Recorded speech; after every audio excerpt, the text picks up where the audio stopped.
Hello everybody and welcome to another episode of The Edge. Mindwipe here, bringing you another packed out show full of wonderful little reviews done by you the gamer. Yes, that's right, we don't joke about when we say that The Edge is done by gamers for gamers. Everything on this show is done by you.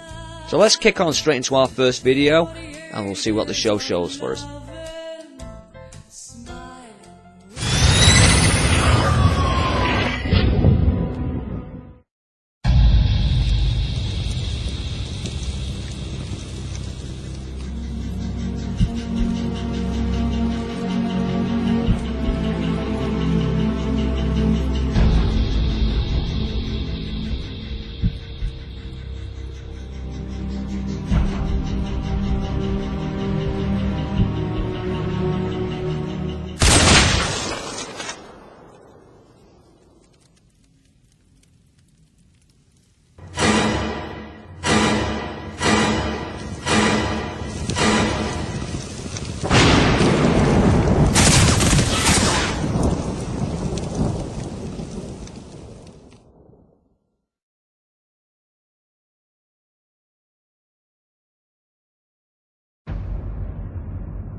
Escape from Butcher Bay expertly combines several playstyles and even genres to create a game that is unlike anything you've ever played.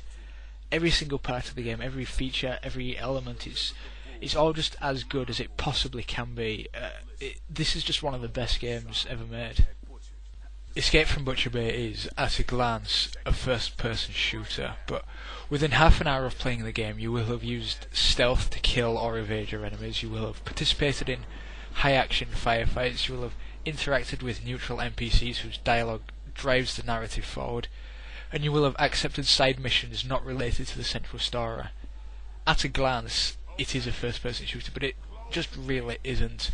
There's gunplay, there's stealth, there's role-playing elements. It incorporates so many different playstyles that it just transcends conventional genre labelling. Set at a maximum security prison called Butcher Bay, the game serves as a prequel to the Riddick movies. If you aren't fond of the films, well, you don't need to be. I can't stand either of them, but both the game as a whole and the Riddick character are just so enjoyable here that it's easy to overlook past crimes against standards of entertainment. While the story of Escape from Butcher Bay amounts to little more than escaping from Butcher Bay, you'll see and do a ton of things during the adventure. At the beginning of the game you're effectively sold to the prison by a bounty hunter. You'll quickly begin to cause problems for the guards and soon find yourself in a variety of interesting and diverse locations, ranging from the general population of the prison to a mine, all the way to a cryostasis facility. The visual presentation is one of the most striking things about the game, and it makes for a very immersive experience. The game uses a very minimalist UI. There's no health bar on screen except when you take damage, and when you're carrying guns, the game uses a laser pointer rather than a crosshair. Instead of some abstract stealth meter showing how visible you are, the entire screen changes colour slightly when you're in its shadows. It all works extremely well, and this minimalism adds greatly to the feeling that you're experiencing something far beyond what we associate with the letters F, P and S. Because there's practically no HUD at all. You also aren't just a disjointed head floating around in the game world. There's a strong feeling that your character is actually a part of the game environment. There's a very pronounced head bob as you walk. When you look down you can see your legs, your arms spread out to your sides when you jump. When you crouch you squat down and rest your wrists on your knees. When you're in position to make a stealth kill, Riddick's hands change position to let you know. When in stealth mode you can hear the thumping heartbeat of nearby guards. The game uses simple but intuitive and easy to understand visual and oral indicators that all really add to the feeling that you're in the game. And all of this is rather than using some HUD or some abstract bar or meter that's displayed on the screen. Riddick is a pretty agile guy. You're able to climb on things, vault over railings and shimmy along monkey bars. When performing these actions, the game switches to a third-person mode, which seems a little at odds with how immersive the game is the rest of the time. But the third-person view does offer some improved peripheral vision at times, which does actually help. it was probably a bad idea for them to take us out of the first person, but it's a small complaint. The stealth sequences are tense and exciting, but the game doesn't punish you excessively if you're spotted. The game features a great melee and hand-to-hand combat mechanic. One button combined with a directional button to perform a melee attack, so if you hold left and attack, you'll perform a left jab, and you've also got one button for block. If you time it right, you can also catch the guard's weapon as he tries to smack you with the rifle button, kill him instantly. Most of the guns in the game use a DNA security system, so you'll get an electric shock when you try and use them. This means that the game stays focused on stealth when it's meant to stay focused on stealth, but the game doesn't sacrifice credibility to achieve this. Although it is a sort of a computer gamey contrivance, it's also believable and it makes sense within the context of the game. The game uses an intelligent health system. You have so many blocks of health.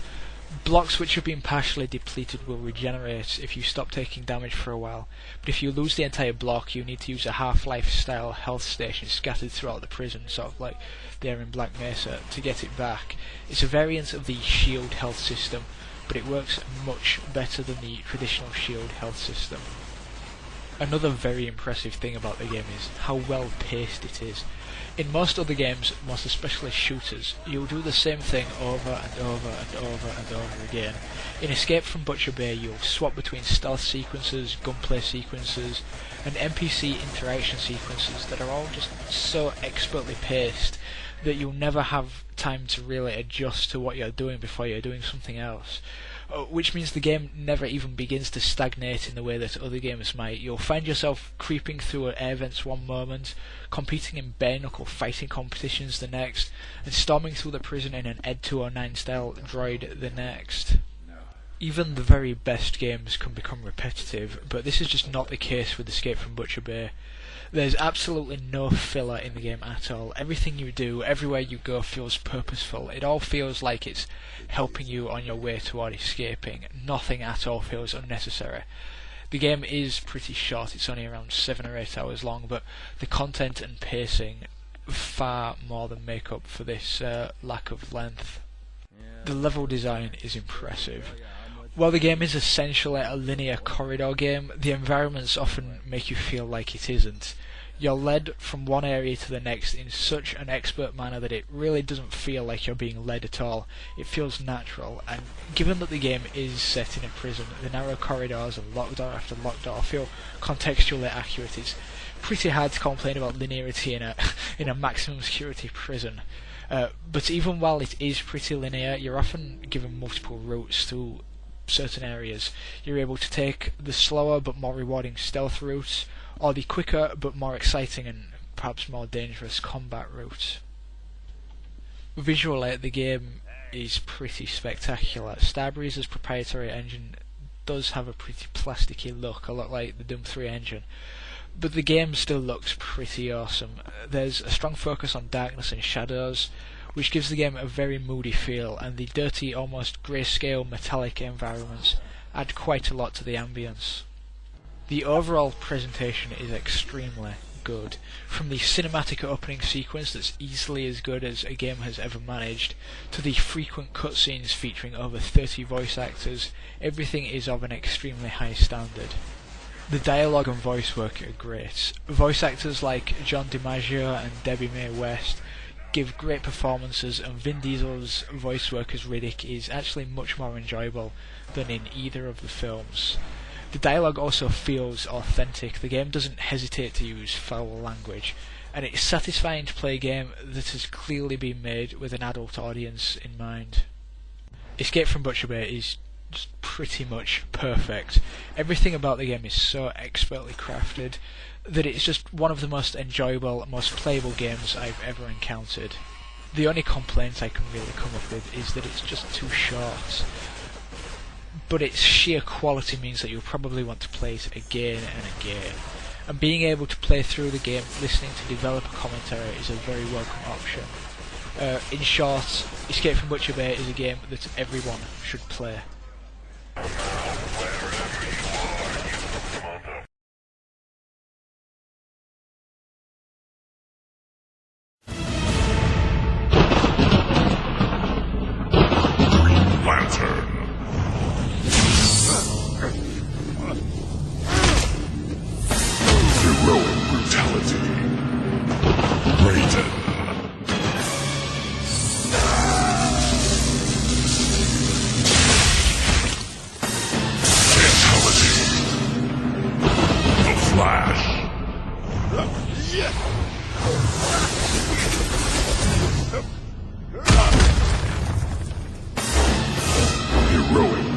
guilty.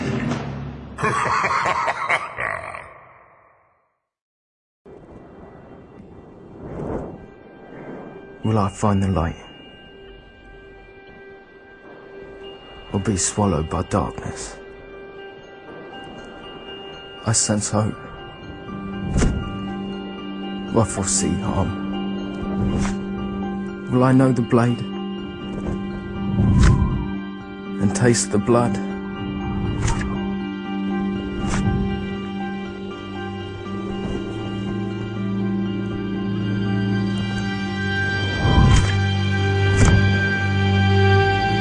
I see the figure.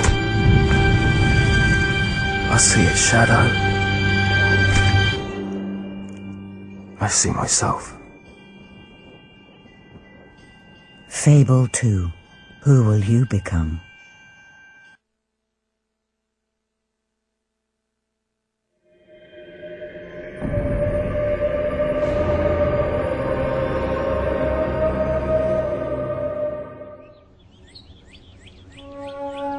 Albion.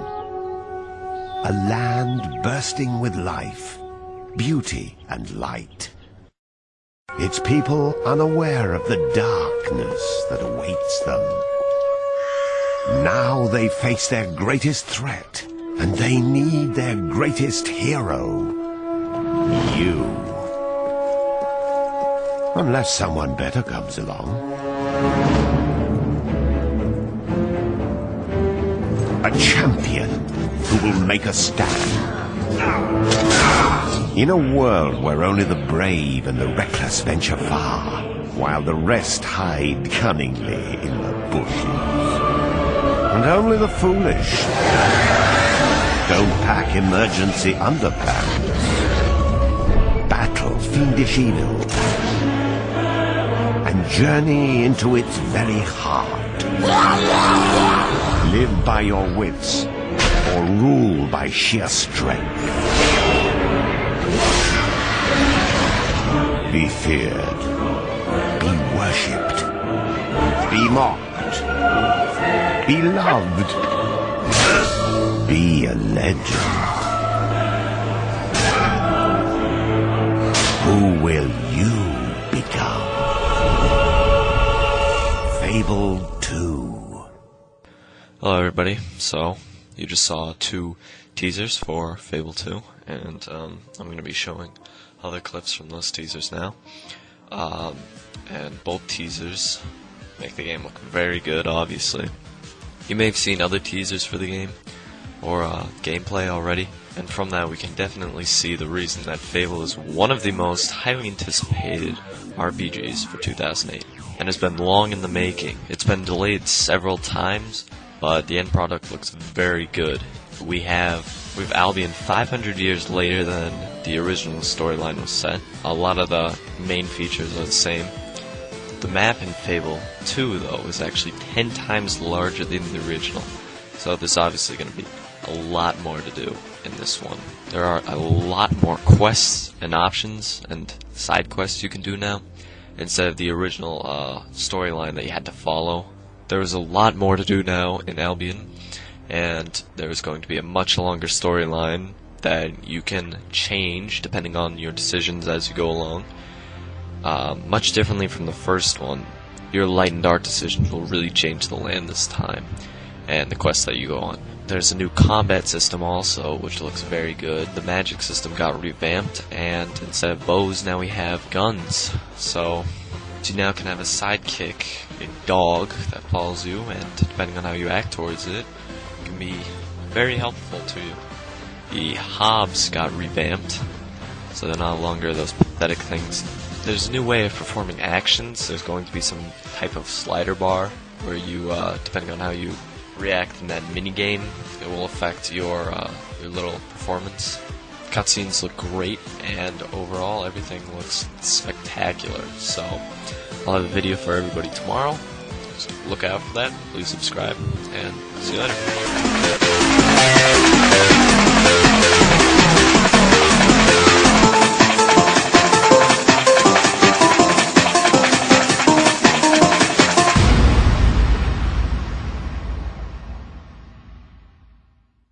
Fable 2.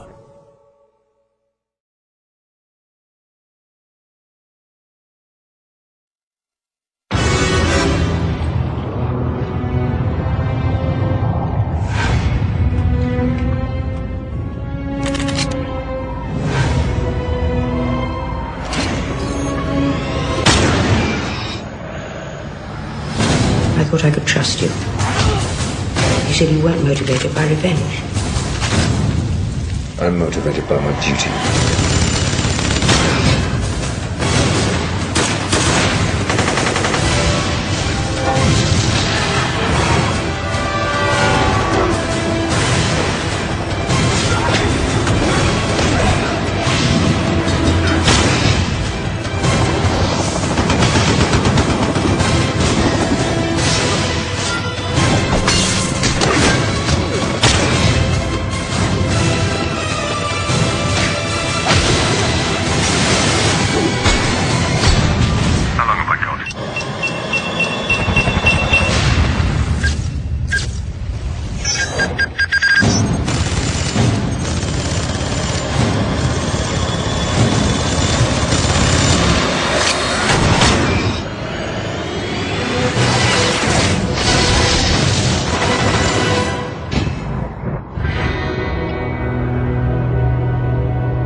Hey everyone, it's Andy here with a quick look at Far Cry 2. You know, Ubisoft is really making up for their almost criminal mistreatment of the Far Cry franchise.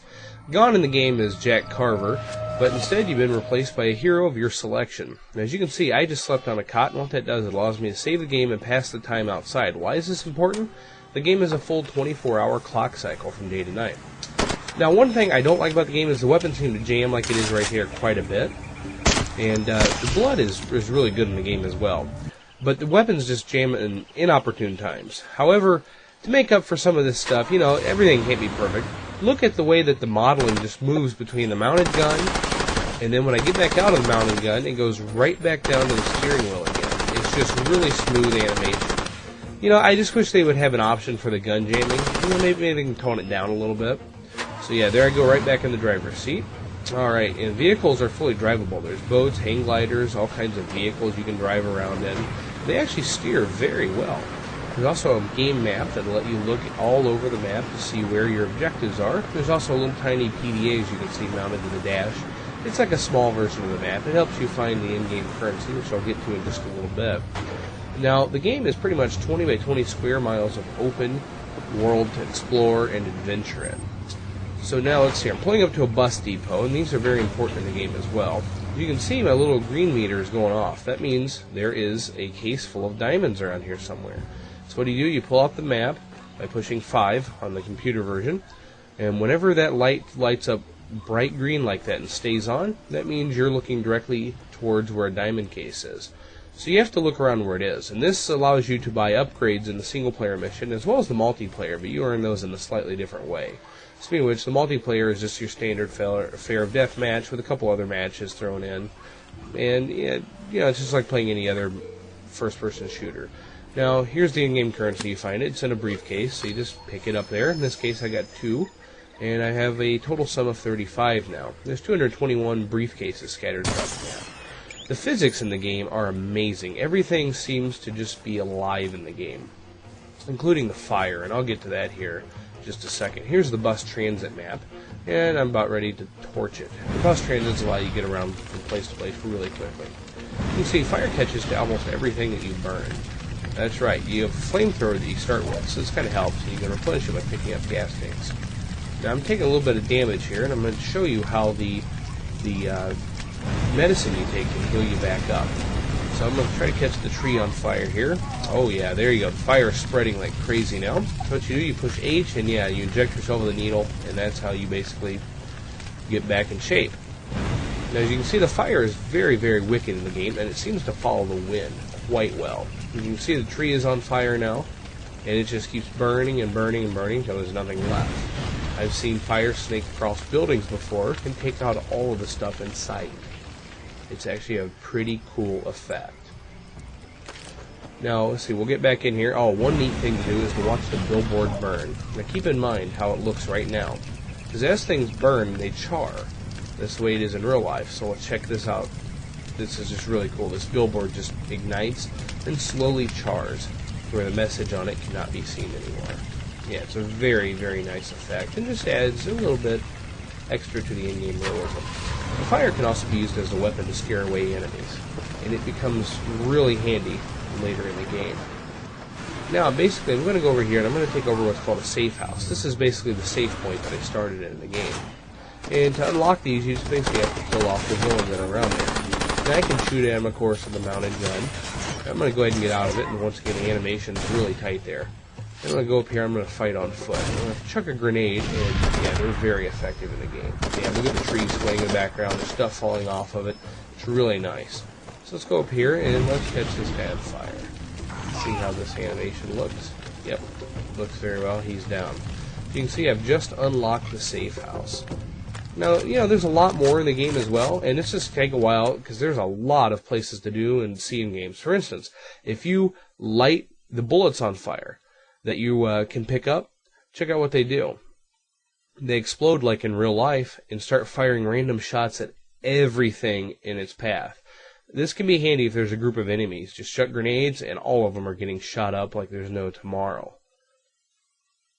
It's really cool. Now look at the grass in this. It's just swaying in the breeze, so are the trees, and this is running at a near over 60 frames, sometimes 90 frames a second, all this open world. And you can also repair the vehicles in the game. Sometimes they break down after getting shot up too much. This is done by pulling out the handy wrench and just going to town on it. Now, if you also get, killed in the game, sometimes you get lucky and you have an ally come out and rescue you. Such is the case here. This gentleman picked me up here, and he carries you off. You kind of black out for a little bit, and then you come to a little bit later, as he's still carrying you. And then he lets you go. Usually tells you to snap out of it or something like that, and then he keeps carrying you off. And then the third and final time is when he actually just lets you have your pistol back, and he keeps firing and telling you, hey, there's a sniper out there. That, of course, is after you dig a bullet out of your hand. Everybody, this Far Cry 2, I recommend it. Pick it up. It's great.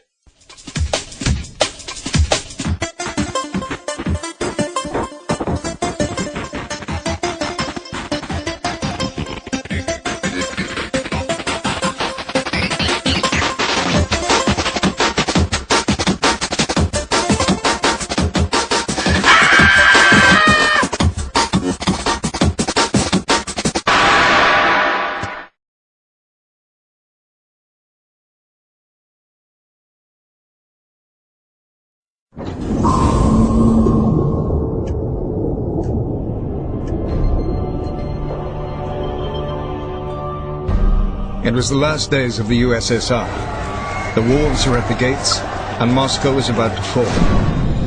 There was only one way for the Soviet nation to snatch victory from the jaws of defeat.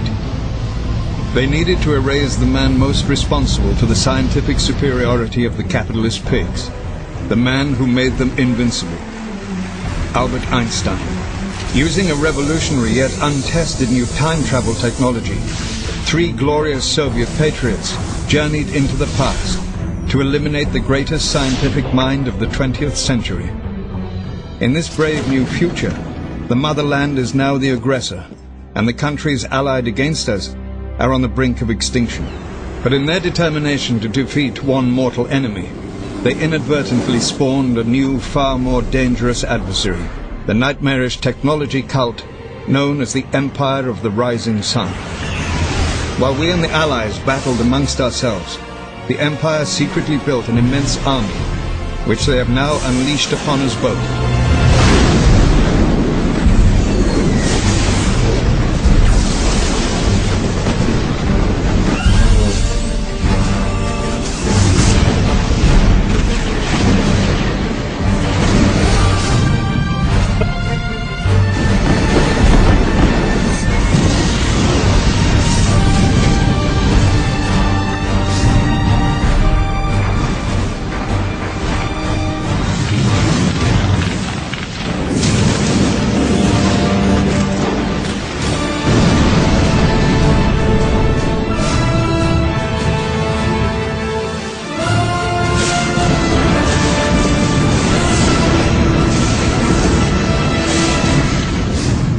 thing I can say about that is, oh, snap.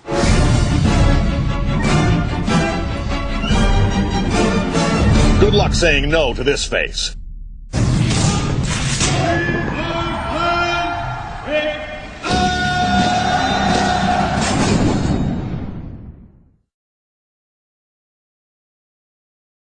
Whoa, hey, NeoGaf, Game Facts, what's up? How you guys all doing today? Anyways, my name is Day, and today I'm going to be doing my Gears of War 2 video review for you guys. But before I begin, I'd just like to wish everybody a happy Halloween, and secondly, a big huge thank you to everybody who took the time to watch my favorite 2 video review. I'm really glad that more people enjoyed it than not enjoyed it, but at the same time, even for the people that did enjoy it, at least they said that they found it very informative, and they respectfully disagreed, which is pretty cool. All this stuff is just my opinion, so if there's something that you can get out of it, then that's pretty cool in my book. So anyways, enough of that stuff. Without further ado, Gears of War 2. Just like all my reviews, I'll try and keep this as spoiler-free as possible for you guys. We begin this review with the story mode, which many considered was the weakest part of Gears of War. Maybe it's just me and I'll completely understand if you guys hate me for this, but my simplified understanding of the story was that we're on planet Earth, these things called locusts start coming out of the ground, and so now we gotta kill them. I was visiting the Gears of War 2 forums on GameFAQs, and I stumbled on a topic titled, Things You May Not Have Known About Gears of War, or something to that effect. But anyways, one of the tidbits that caught me off guard was that Gears of War does not take place on planet Earth. It takes place in a fictional planet known as Sierra. Mankind, predisposed to the temptations of power and destruction, had been at war amongst each other for years, until we were all united because of an event known as E-Day, when the locusts arrived, or emerged I should say. What I'm trying to say is that I'm one of those people that love Gears, but really paid little to no attention to the plot. Not because I thought it was terrible, but because it just really wasn't there. Cliffy B and Epic have made a big deal about how there was going to be a greater effort in sharpening the storyline in Gears of War 2. For the most part, I can report to you guys that they've succeeded. In Gears of War 1, we dropped the bomb on the locusts, but discovered that it has done next to nothing. Our numbers continue to dwindle as the locusts become more aggressive. Entire cities are being sunk, and our final hope is Sierra's last bastion for humanity, the city of Jacinto. So the plan is instead to dig underground and take the fight back to the locusts. And that, my fellow GPs, is where it begins. In Gears of War 2, the characters are fleshed out a little more, the pacing is done adequately, and there are the war journals to collect, which adds to the overall plot. It's moved along by terrific voice acting and grand cutscenes. However, in my humble opinion, it's still the weakest aspect of the franchise. Ultimately, the story is the pawn which plays its part to a T that merely attempts to rationalize and provide a setup for the epic battles and amazing gameplay elements. It's there for the hardcore fans to dissect and appreciate, but at the end of the day, this game isn't an RPG. Everything is still fairly linear with your occasional choose the right or left path option, but the way the levels are designed, I think Epic has done an awesome job of creating this illusion that it's not, but that instead you're in this large-scale legendary battle for humanity's survival. When all is said and done, I think most people will be satisfied. There is no cheap cliffhanger cop-out, despite there being many more questions than answers in the end. Put it this way, I commend Epic for creating a great lead-in to the third game without making me feel doomed. So we come to the gameplay. This is the reason why Gears of War has been one of the shining stars this generation. The active reload, roadie cam, and stellar cover system returns. This time, however, you now have the portable covers via shield, and can take downed opponents hostage and use them as a temporary guard against hostile gunfire. Chainsaws are also no longer random. Instead, if 2 players come at each other with chainsaws, a 2 to 3 second duel will ensue. Whoever can press B the quickest in that short time span will be awarded the victory. With proximity mines, flamethrowers, and a slew of other new weapons and simple but deep gameplay mechanics, I'm sure there are more than enough elements here to make it feel fresh for Gears of War veterans and make new players feel welcome. Graphically speaking, don't let the game's slow start disappoint you. It ramps up quickly and doesn't let go from there on out. In Gears of War 1, a lot of the battles felt like small close-quarter guerrilla skirmishes. In Gears of War 2, the settings will constantly change not only between each chapter, but within the chapters. It makes you keep going and going in anticipation of what's next. This time around, the game has a little bit more vibrant color, but hate it or love it, Gears' signature grayness still comes through. One of the descriptions I remember Cliffy B saying in regards to Gears was destroyed beauty, and this is exactly what Gears is. It isn't supposed to be colorful. This world is meant to be dark, dirty, gritty, and full of destruction. Lots of oh so beautiful destruction. The environments go from open to underground to snow to rain to horror to It's awesome to the 10th power. To be perfectly honest, on the surface, the leap isn't as big as Gears of War 1 was compared to other next-gen games at that time. I think those are kind of ridiculous expectations to have, but don't think for 1 second that this game won't have moments that will make your jaw drop. This game has delivered plenty of those in bucket loads. The texture and art design are fantastic. The architecture of the buildings, the new animations, the blood, etc. It's all just stellar and top-notch. Marcus and Dom and the rest of the Gears feel and look exactly how they should. Heavy, huge, brute-like soldiers ready to take on anything that gets in the path of completing their mission. As has been revealed by Cliffy B already, yes, there will be a segment where you ride the Reaver and control the Brumac. You heard me right. Control the effing Brumac and literally mow down hordes of drones and boomers. Probably the biggest highlight of the game for me. The Reaver segment is pretty, but the Brumac segment is full of wind and pure badass. Many of the battles, just like some of the monsters, are massive, epic, and frantic. Reavers are coming in left and right. Drones keep busting out. Buildings are falling apart. Bullets are whizzing by back and forth. Early in the game, you'll get on a big drilling centaur in the forest with trees being mowed down and beautiful mountains in the backdrop. Then mortar from Reavers will start coming at you, and you'll see Brumacs trying to get in your way. You'll hijack a rail ship and take down another rail ship. You'll be in a moat getting attacked by a bunch of other moats, and the list goes on and on. For a few seconds you might think, man, this is going to slow down any time now. There's just too much happening on screen. But not once did I encounter any slowdown in the solo campaign. You forget everything, and their environments just sucks you right back in. The late loading textures still appear here and there between cutscenes and some checkpoints, but it's a minute problem and is almost negligible. It's the only negative aspect of the graphics I could honestly think of. The sound. What would all this be without the sound? I've already mentioned the stellar voice acting. The sound of guns, bullets, chainsaws, neck breaks, meaty gore, everything sounds delicious. It gives you that peculiar satisfaction. The soundtrack does its job. It comes right on cue and drives the non-stop action pacing of the game. It sets the mood and tone.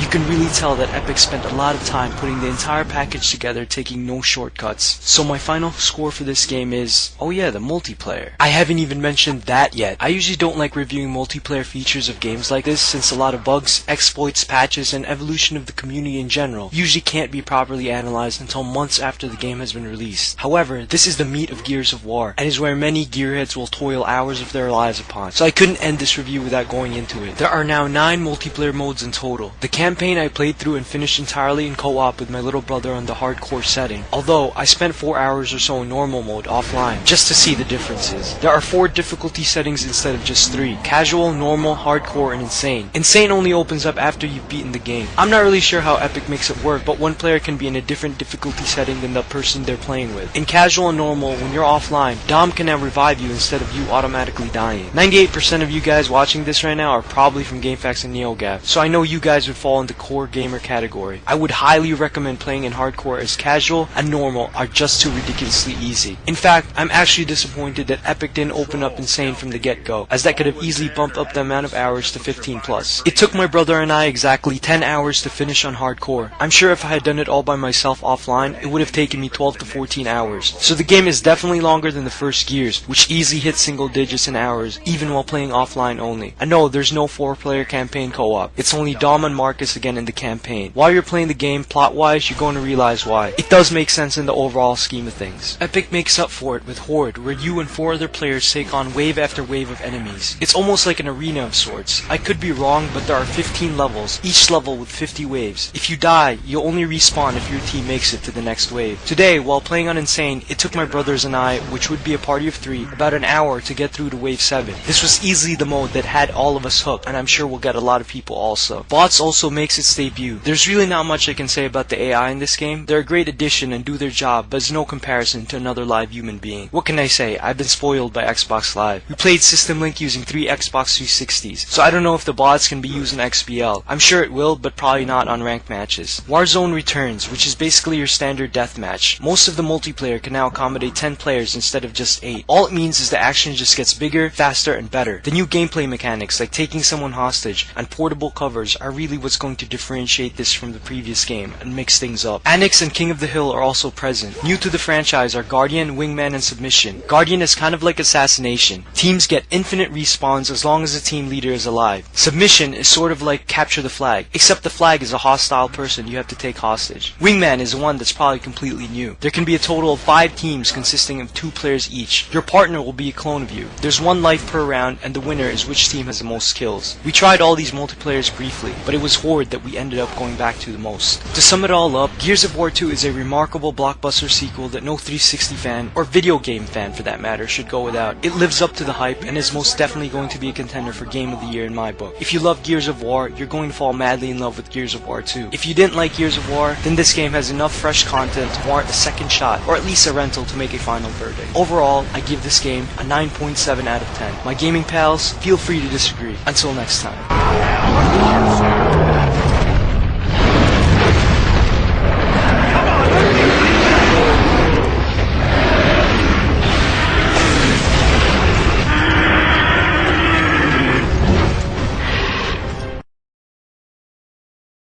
Rated M for mature. For millennia, all that protected mortal man from the wrath of the gods was the lock on Pandora's box.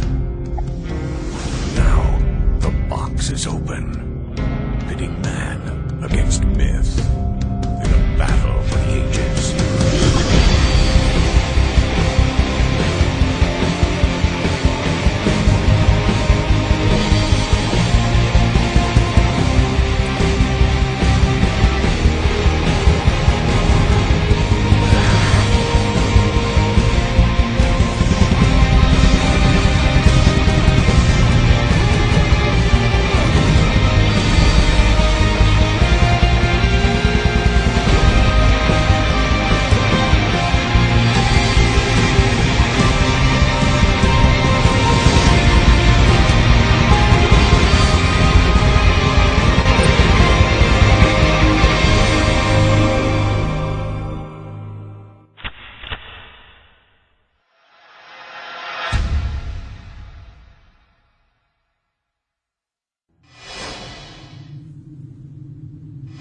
Soon.